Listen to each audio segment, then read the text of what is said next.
Hi everyone, it's Reina. So this video is looking at the astrological chart of Yoko Ono. As I record this, she is about to turn 89 years old. She was born on February 18th, 1933. So that is amazing. She was born in Tokyo, Japan. And I'm starting this reading over again because I said something that apparently wasn't true. I thought that she came to New York on her own. They said she moved here with her family.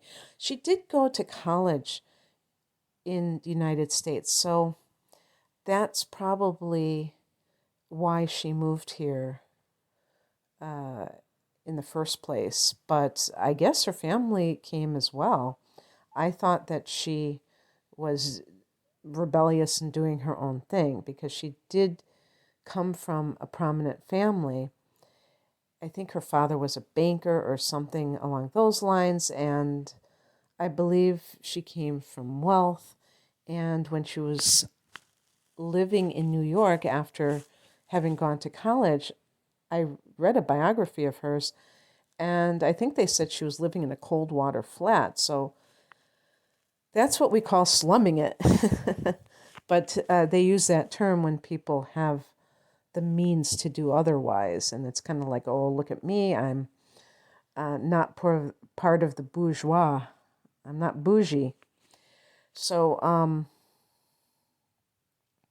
anyway, I believe that Yoko came from an era that was the last one that we can truly say was oppressed, that women were oppressed.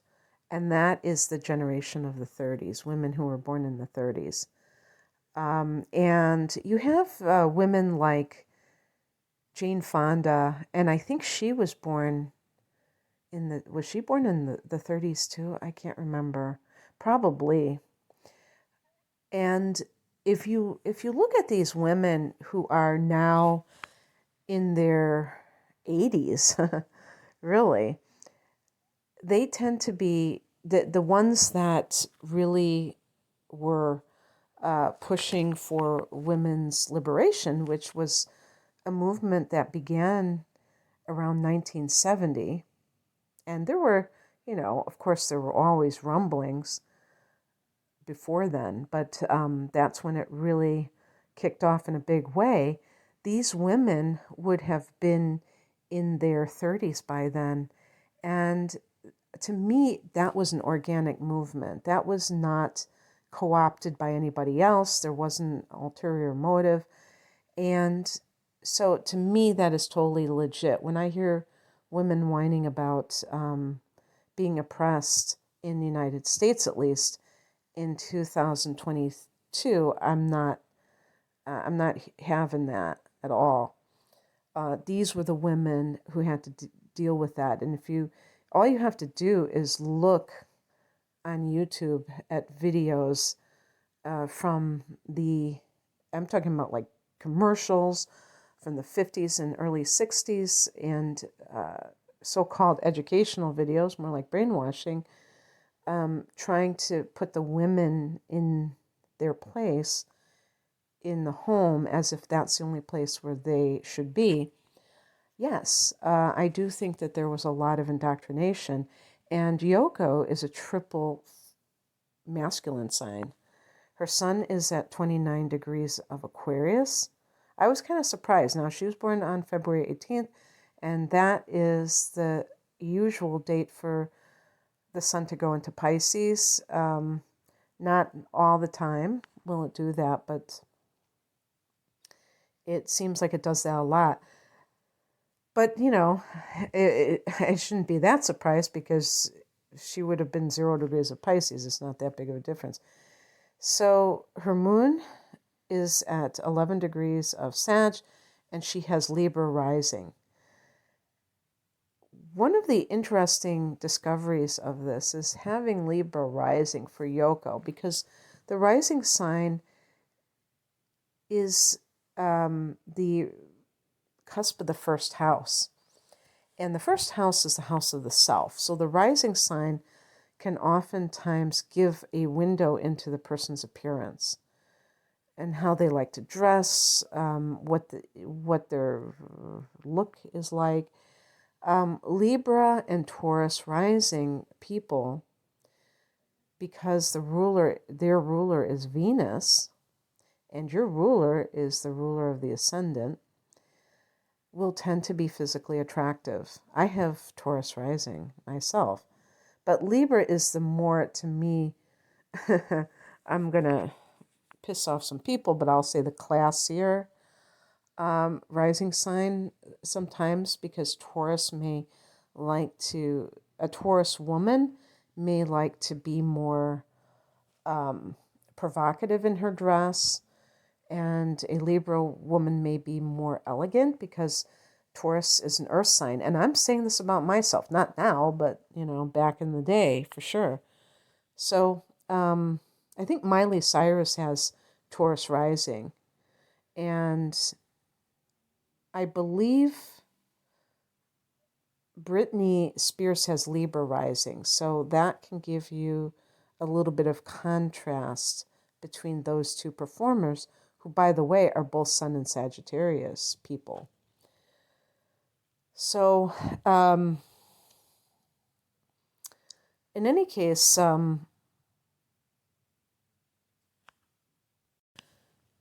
when people put down Yoko, one of the things that they say that I do believe is straight up sexist is, why would he be with her? Implying that John could have had any hot woman. Why would he choose Yoko? Apparently not really understanding the nature of John Lennon, what he was about. He was married at the time when he met Yoko, when he encountered Yoko, and his wife was an attractive woman. She was, kind of, I would say, a more traditional type of a wife. So she wasn't, I don't think she was trying to be like a sex bomb or anything like that. But the point is that John Lennon had his sun and his moon in air. He was an intellectual. He was very intelligent. He was very inventive, creative. And Yoko was and is an artist, an avant-garde artist. And that was right up his alley. So people who rag on her for her looks are doing so thinking that, first of all, there has to be this traditional look. And there's a traditional type of beauty. Yoko, being Japanese, was also a no, that's not the right term. It was a mixed relationship, but that's a bad choice of phrases. But he was dating somebody outside of his ethnicity, if you will. And you could say big deal. What's the big deal about that? But that was, that is commonplace today, but it's not necessarily, it was not that commonplace 50 years ago. And they met almost 50 years ago. I think it was like, maybe it was more than that, probably about 55 years ago, actually. Yeah, way more than 50 years ago. It was not something that was just done all the time. So the point is that we have certain beauty standards that are based on, if you want to say Eurocentric values, and so that might have played into things. But it is interesting, because she isn't, as somebody with Libra rising, I think that it was more about how she carried herself as an artist. That's how I would look at it, more than an aesthetic in terms of her dress and things like that, because I don't see that personally, that she had that necessarily that flair for how she dressed, the kind of way she fixed her hair, or anything along those lines. and who cares? But I'm just looking at it from the astrological point of view. So, her moon, so the triple masculine really goes along with somebody, with a woman from that era, kind of bucking the trends and doing things that are different. Her Mercury is in Pisces, and that's very inventive. She also has the moon in the third house, so that gives a very intuitive mind, and certainly that cusp between Aquarius and Pisces is very intuitive, very, very intuitive. Venus in Aquarius is very much for that era of the 60s, the free love era. Nobody owns anybody, that kind of thing. Mars and Virgo can be very industrious, and sure enough, in the 70s, Yoko took over the family business, as John called it, which was his, his music, his shares in the music of the Beatles catalog and things like that. And she would make all the investments and do that kind of thing. And I think she was actually quite good at that. And she built up his investment portfolio. So looking at her house placements, I already talked about the moon in the third house. She had Saturn in the fourth house. And I do think, I can't remember her relationship with her mother, and I would tend to link the fourth house to the mother. The moon can be the mother too, and in Sagittarius, the mother may not be very maternal and may give the daughter free reign. And believe it or not, sometimes this can be not well received if the child has a need for that kind of nurturing. It's going to depend on the individual, and typically I would say with this combination that Yoko has, that it wouldn't have been a big deal, but something may have felt too cold, austere, or authoritarian in the home, and that certainly because she already had that rebellious nature, this just may have fanned the flames of that.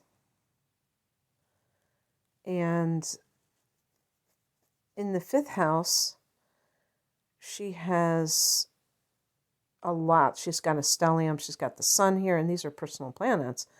The sun, Mercury, and Venus here, and she has a north node here. So being a creative individual was her path in life. Her north node is at 7 degrees of Pisces. It's actually an exact conjunction with her natal Mercury. And that can be, to me, that's almost like the psychic, if anything, more than just the artist. Although she did write a book of poems called Grapefruit that was like an experimental book that was very had instructions in it, and she also made avant-garde movies. But I would say tapping into the generational shift was probably what this represented, and she did it through the art. Because before she even met John, she was doing this experimental art. I was trying to look up the name of it, and I can't remember. They would have these things that they were like these public events, and they would do these things with their bodies. When she was with John, they had something called bagism, and they would, crawl into paper bags or burlap bags, and it was supposed to be about not judging people on the surface, based on their appearance and things like that.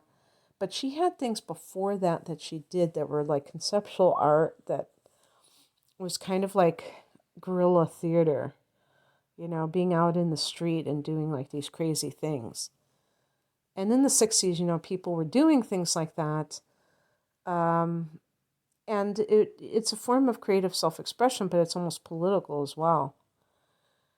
So, and by the way, I think that Aquarius is the sign that I would most associate with politics, in the grassroots sense, in the populist sense of power to the people, that song of John Lennon's. And John had his moon in Aquarius. She had her sun in Aquarius. Aquarius is a sign of the collective, and it rules the 11th house, and she has Neptune there. So again, just like with Mercury in the North Node in the 5th house, Neptune, the ruler of Pisces, in that 11th house is having that really connecting with people on a psychic level, the collective on a psychic level. And these two houses oppose each other. So the person is able to communicate with their art to the masses. And and there's an opposition between Mercury and Neptune. So sometimes when you have an opposition between Mercury and Neptune, your own delusions are things that you project onto others for whatever reason. Maybe it's a form of mind control or something like that, but I wouldn't necessarily say that that's what she was trying to do, but just putting it out there.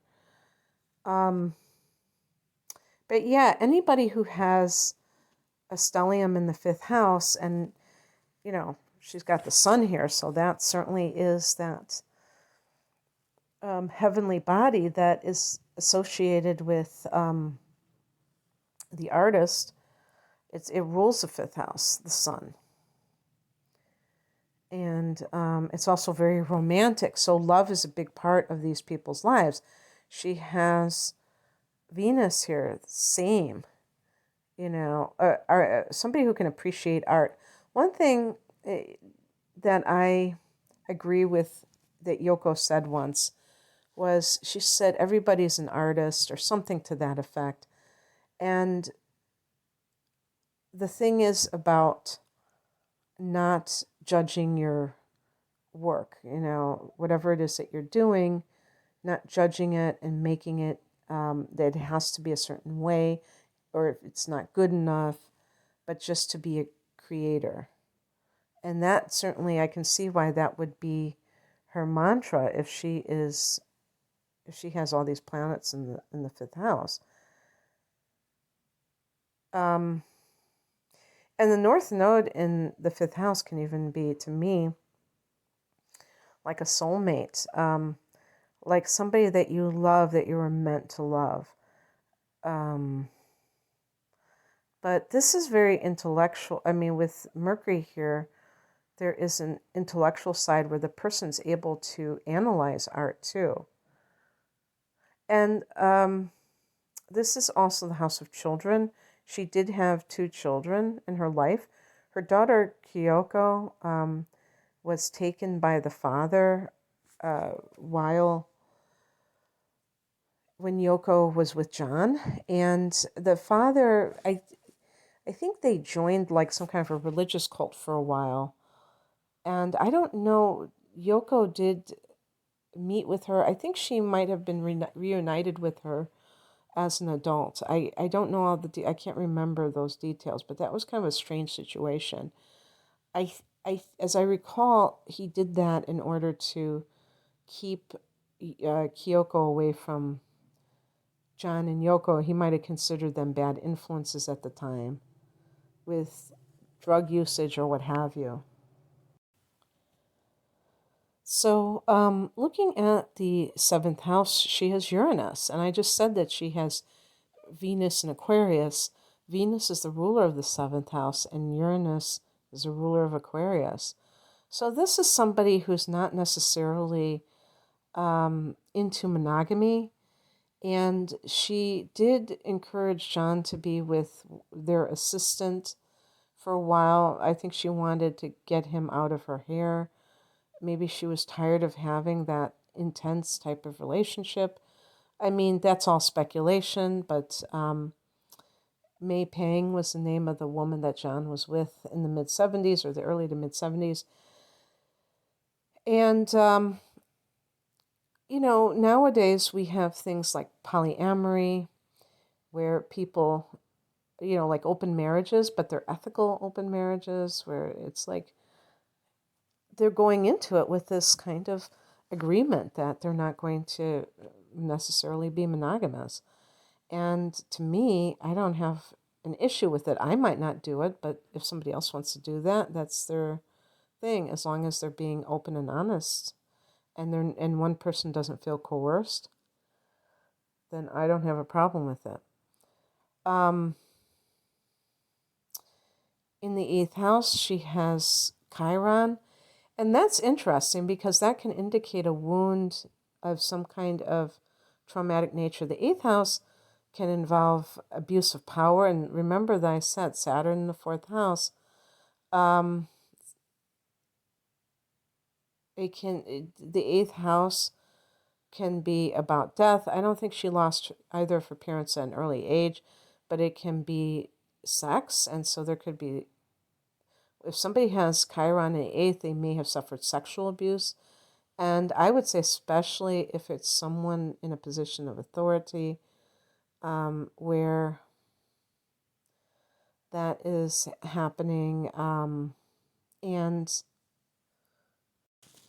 it's interesting because the eighth house can be shared resources or other people's money. And actually, because she did come from a prominent family, I think they even had servants, that could have been traumatic in the sense that based on her sun, moon, and rising, and even having Mars in Virgo, it might have created a great conflict within her, where she wanted things to be more equal, where she didn't want to come from that background. Also, sometimes people with money tend to try to control their offspring with that money, and it becomes like this very oppressive thing. So I just wanted to give all the possibilities, and it's not all the possibilities, but we don't know because the eighth house is kind of a secret place. All the water houses, I think, are kind of secret. So you never know what somebody has dealt with in their past because they might not be open about it, and so no biographer would know necessarily. And so I think I got the same placement for Elton John or something. I don't know if it was like Pluto in the eighth, something. And it's like, wow, you never know what he went through that he has never publicly talked about. So, yeah, very, very interesting. In the 10th house, she has Pluto. Whoa. That can kind of explain a few things because one of the criticisms of Yoko is that she was hungry for fame, or that she was using John because he was famous to kind of piggyback off of that. And I hate to say it, but with Pluto in the 10th house, that can give an obsession for fame, because the 10th house can be fame, but also just success, and power. The symbol of Pluto is that P with that horizontal line at the bottom, but I always think of power, power, power. And, that's one of the things too, is that she was an artist in her own right. And sometimes if you feel like you're living in your partner's shadow, that can breed a lot of resentment. Some people accused her of trying to sabotage John's career, maybe because she was either envious or she had some designs she wanted to have him alter herself. I don't know. And kind of isolate him from the group. I can't speak to that, but certainly Pluto in the 10th house can be very obsessive with power. And because of the nature of Pluto, it can create a lot of resentment in others because the person is so overbearing. Sometimes when somebody has an obsession, they can just be like relentless, and other people, it makes them uncomfortable. This can also occur if you have Pluto in the 6th house of work, where you're trying to get into a position of authority or power, and you can provoke the ire of coworkers who are like, who does he or she think that they are? What are they trying to do? And it makes them like not want to trust that person, not want to befriend them because they seem ruthless. Yeah, that ruthless quality I just associate with Pluto. And she has it in the 10th. It's like, oof, you know. And they say that wherever Pluto is in the chart, that is the area of greatest transformation for the person. So in the 10th house, it's being in the public eye, I would say, for her. Like, how did that change her? How did that shape her? And it may have only fanned the flames where she wanted even more because she was living through John and she saw him getting it and then she wanted it. So the 11th house I've talked about, there's a real idealism, some might say a naive idealism about, everybody being, living in this utopian society. And those phrases like give peace a chance, I don't know if she had anything to do with that, but that is the kind of sentiment that fueled a lot of those things that they did together in those early days, trying to, anti-war and, peace and things like that. And I'm not saying that that's silly or whatever, but it's just, there's a very idealistic attitude towards society and the collective that can lead to trying to do things to make the world a better place. In the 12th house, she has Mars and Jupiter. So Jupiter, maybe she had good karma from past lives and she was born into an affluent family.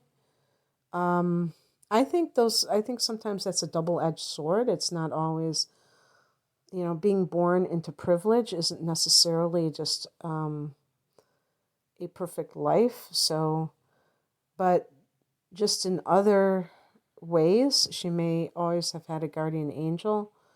And the more she focuses on the spiritual, I think the more blessed that she is. Mars in the 12th house, sometimes this can be a warrior in a past life, somebody who was in battle, so maybe that's atoning for those tendencies and trying to be a pacifist. This type of person can be passive aggressive, and she does have a conjunction between Mars and Neptune. So it's somebody who may not be direct.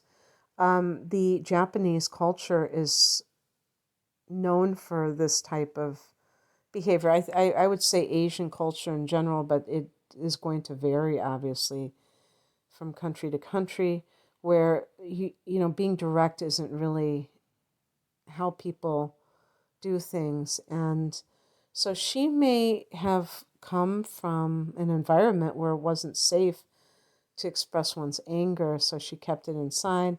And of course, that has its own negative consequences. But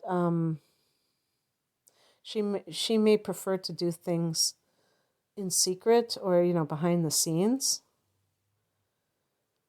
But I look at her Mars and it's really afflicted. She has the moon square Mercury, so that can allow your emotions to get the best of you and kind of create blockages because of it. She has the moon square Mars. That can even be a temper issue. I've never heard that she had anger management issues, but that's what it typically means. And by the way, she also has an opposition between Mercury and Mars, and that can be the person who always blames others for what is happening with her. Now, if she did this with John, and this might have been behind closed doors, projected onto him her own anger, made it like you're the one. Now, I think he did have domestic violence with her. I'm not quite sure. He did have that issue, and he even, wrote about it in a song, in the song Getting Better All the Time. He said, I used to be cruel to my woman. I beat her and, kept her from things that she loved. So, that kind of domestic violence may be something that she had already experienced, but she could be also doing things on her own too, like not, that square. Those are hard angles from the moon and Mercury to Mars. The moon squaring Jupiter can be unrealistic, emotional responses and expectations. She has a square between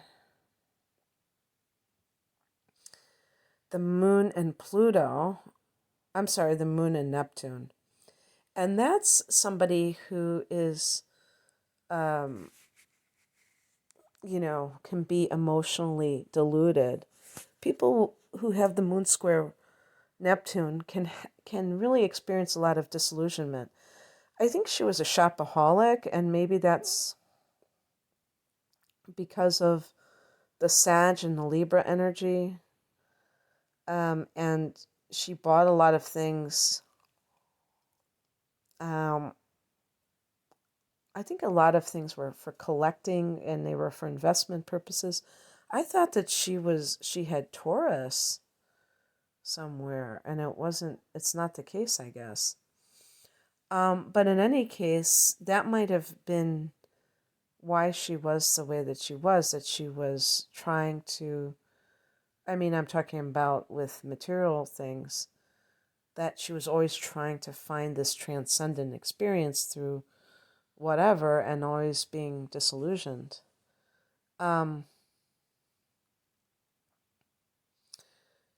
One thing that I find interesting with her aspects is that she had an opposition between the Sun and Neptune. And so, again, when somebody has a hard angle from the Sun to Neptune, whether square or an opposition, or sometimes even a conjunction, they can have a lack of identity. They don't really know who they are. Now, I'm not talking about your ultimate identity of being a spirit soul. I'm talking about in this world, and again, that's dealing with your accomplishments, what kind of career you have, and things like that. So if a woman especially has one of these hard angles, she may use her partner to gain that identity. And so there again, that idea of marrying a famous person and then being well known and getting that Pluto in the 10th house fix, being well known through that person can be definitely connected to that. The problem is that, she has Pluto in the 10th house, and it's like by any means necessary. that she's going to do that. But it's so easy, being a triple masculine sun sign, sun, moon, and rising woman at a time when feminism was becoming more and more of a thing for women in the 70s, I'm sure impacted her, because at that time, when it first all began, if she was born in 1933, she was pushing 40 in the early 70s.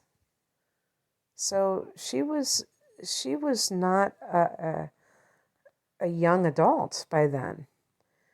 She was, entering her midlife time, and she may have felt like she may have really resented the very thing that she sought out. And that might have made her distance herself from John, feeling that she couldn't be her own person. And so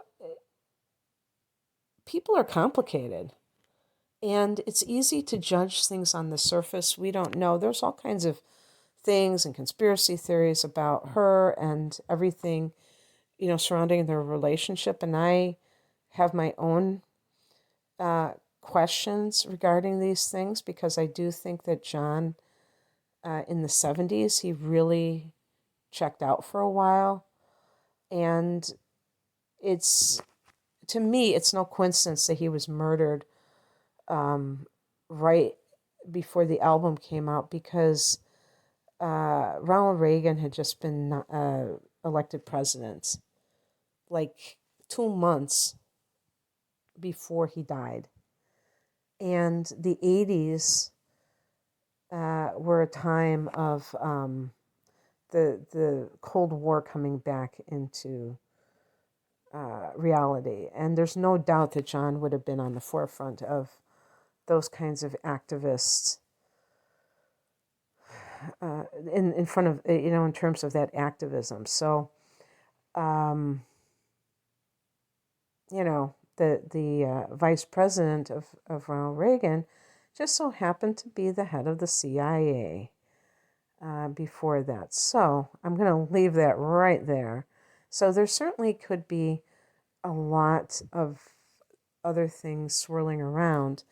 But I did want to, look at her charts in terms of its own, in her own right, and see, maybe there was something to be sympathetic about that she went through, that she, and sometimes even people, like when I say about Pluto in the 10th house, the person may be doing this for emotional reasons, but there might be a karmic edge to it too, where it's like they have to learn from that. It's interesting when you have your transiting Pluto go into your 10th house, you can have a fall from grace. And this can especially be the case if you try, because when Pluto goes into 10th house, you may have that obsession for that period of time to become successful, famous, by any means necessary. Pluto is the god of the underworld. So somebody may try to kind of like take the shortcut route and do something that is underhanded to gain fame. And they get that karmic bitch slap, because Pluto is connected to that. Pluto is connected to the Judgment card in the tarot, and that's the karmic bitch slap. So that's that's always going to be, even if you have a fall from grace, that is a lesson too. You've probably heard that saying recently, to reframe things of like, why is this happening to me, to why is this happening for me? And anything that happens to you, even if it seems like it's negative, you can embrace and say, this is awesome because this is happening for me. And so that can include Pluto in the natal chart as well as the transiting Pluto. Okay, I'm going to leave it there. I hope that you enjoyed this. If you would like a personal reading, please click on the link below. Thanks. Take care. Bye.